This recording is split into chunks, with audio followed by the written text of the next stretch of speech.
पाकिस्तानी विदेश मंत्री बिलावल भुट्टो ने पीएम मोदी पर अपना जो विवादित बयान दिया है उस पर सीएम धामी ने जमकर विरोध जताया। सीएम धामी ने कहा कि बिलावल भुट्टो का इस तरह का बयान हमारी 125 करोड़ की जनता का अपमान है और पीएम मोदी विश्व के सर्वाधिक लोकप्रिय नेताओं में से एक हैं। बिलावल भुट्टो की मानसिकता वंशवाद की परंपरा को आगे बढ़ा रही है। सुनिए। देखिए, ये बिलावल भुट्टो जैसे लोगों का नाम मैं लेना भी नहीं चाहता हूँ, लेकिन इनकी जो मानसिकता है, ये जिस संस्कारों से आए हैं, जिन चीज़ों से पोषित होते आए हैं, ये परिवारवाद के, वंशवाद के सबसे बड़े पोषित लोगों में से रहे हैं। चाहे जुल्फिकार अली भुट्टो हो, चाहे बेनजीर भुट्टो हो या अब बिलावल भुट्टो हो, ये उसी वंशवाद की परंपरा को आगे बढ़ा रहे हैं। आज मोदी जी केवल भारत के नहीं बल्कि पूरे विश्व के सर्वाधिक लोकप्रिय नेता है। उनका इस प्रकार का बयान ये हमारे देश के 135 करोड़ लोगों का सीधे सीधे अपमान है। कहीं ना कहीं इस प्रकार का बयान जो पाकिस्तान की अंदरूनी राजनीति है, पाकिस्तान की जो हालत पस्ता है, जो खोखली वहाँ की अर्थव्यवस्था हो गई है, पाकिस्तान जिस प्रकार से बर्बादी के कगार पर पहुंच गया है, उससे कहीं ना कहीं ध्यान बटाने का प्रयास है। तो मुख्यमंत्री आप पुष्कर सिंह धामी को सुन रहे थे। आइए बढ़ते हैं आगे। आपको बताएं कि ऋषिकेश में भी भाजपा कार्यकर्ता ने प्रधानमंत्री नरेंद्र मोदी पर पाकिस्तान के विदेश मंत्री के द्वारा दी गई टिप्पणी पर अपना गुस्सा व्यक्त किया है। देहरादून तिराहे पर पुतला फूंका गया, जमकर नारेबाजी की गई। आज पूरा देश बीजेपी के कार्यकर्ताओं से सड़कें पटी हुई हैं, जहां पर धरना प्रदर्शन हो रहा है और उत्तराखंड में भी जगह जगह पर बिलावल भुट्टो का पुतला फूंका गया है।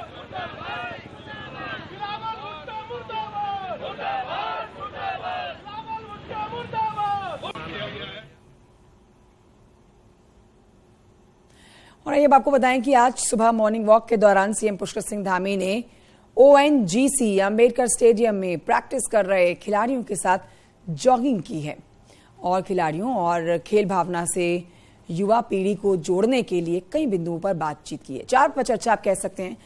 चाय पर चर्चा करते हुए मुख्यमंत्री पुष्कर सिंह धामी आज तस्वीरों में कैद हुए हैं, स्थानीय लोगों के साथ बैठे हुए हैं चाय की दुकान पर। और देखिए, छोटा बच्चा भी उनके साथ बैठा हुआ है जो बातचीत कर रहा है बहुत ही सामान्य तरीके से मुख्यमंत्री के साथ।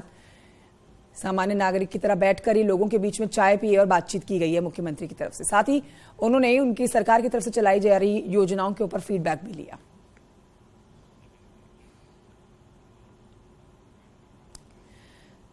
देहरादून से खबर, आज बैडमिंटन प्रतियोगिता का सीएम धामी ने शुभारंभ किया। यहां परेड ग्राउंड के स्पोर्ट्स हॉल में चल रही बैडमिंटन प्रतियोगिता में मुख्यमंत्री पहुंचे और सचिवालय संघ कर रहा है बैडमिंटन का आयोजन।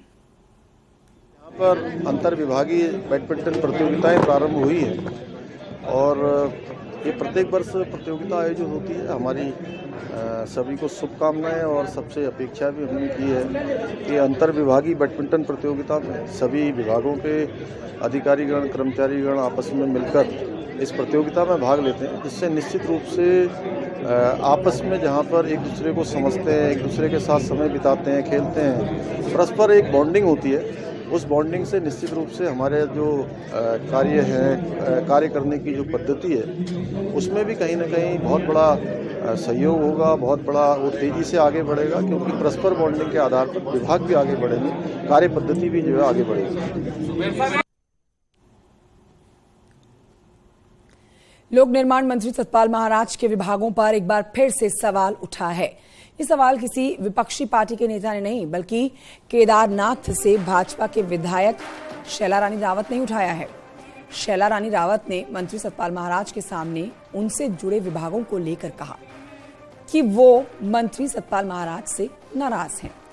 उनके विभाग PWD और NH में जो अधिकारी कामचोर, लापरवाह और किसी काम के नहीं होते हैं, उन्हें सजा के तौर पर पहाड़ों पर भेज दिया जाता है। जो पहाड़ में जो अधिकारी काबिल होते हैं, उन्हें मैदान में पोस्टिंग कर दी जाती है। विधायक शैला रानी इतने पर ही नहीं रुकी हैं। उन्होंने कहा कि मेरे क्षेत्र की अगर अवहेलना होगी तो चाहे वो कोई भी हो, PM हो या CM हो या मंत्री सतपाल महाराज हो, वो नाराज होंगी ही। पूरे मामले में मंत्री सतपाल महाराज से जब विधायक के आरोपों पर सवाल पूछा गया तो मंत्री जी भी असहज नजर आए। स्वाभाविक है, मैं जन सेवक हूँ। मेरे क्षेत्र की अगर अवहेलना होगी तो कोई भी हो, चाहे वो प्रधानमंत्री जी हैं, मुख्यमंत्री जी हैं, माननीय महाराज जी हैं, मेरा जो है उनसे नाराज होना स्वाभाविक। शिकायत मेरी ये थी कि जिनको पनिशमेंट दिया जाता है उनको यहाँ से अच्छे अधिकारी वहाँ। अभी NH का ही उदाहरण देख लीजिए आप। अच्छे अधिकारी हम भेजेंगे निश्चित रूप में, आप चिंता न करें। धन्यवाद। और आइए आगे बढ़ते हैं लैंसडाउन से खबर, जहां पर पर्यटन नगरी के रूप में विकसित करने को लेकर लैंसडाउन विधायक दिलीप रावत अपनी सरकार पर हमलावर हो गए हैं। दिलीप रावत का कहना है कि लैंसडाउन में पर्यटन को बढ़ावे के लिए सरकार कुछ नहीं कर रही है।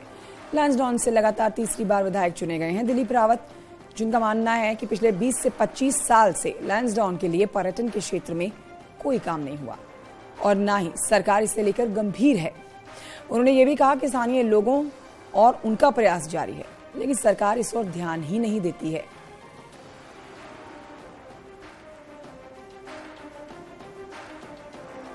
हमने कई बार प्रयास किए हैं, सरकार की तरफ से जो गंभीरता दिखानी चाहिए थी एक पर्यटन क्षेत्र के विकास के लिए, वो नहीं हो पाई है। वास्तव में मैं स्वीकार करता हूं, लेकिन मैं अपने व्यक्तिगत प्रयास से और लोगों के सहयोग से हम 2-3 स्पॉट वहां जो है तैयार कर रहे हैं ताकि लोगों को यहाँ मनोरंजन हो सके।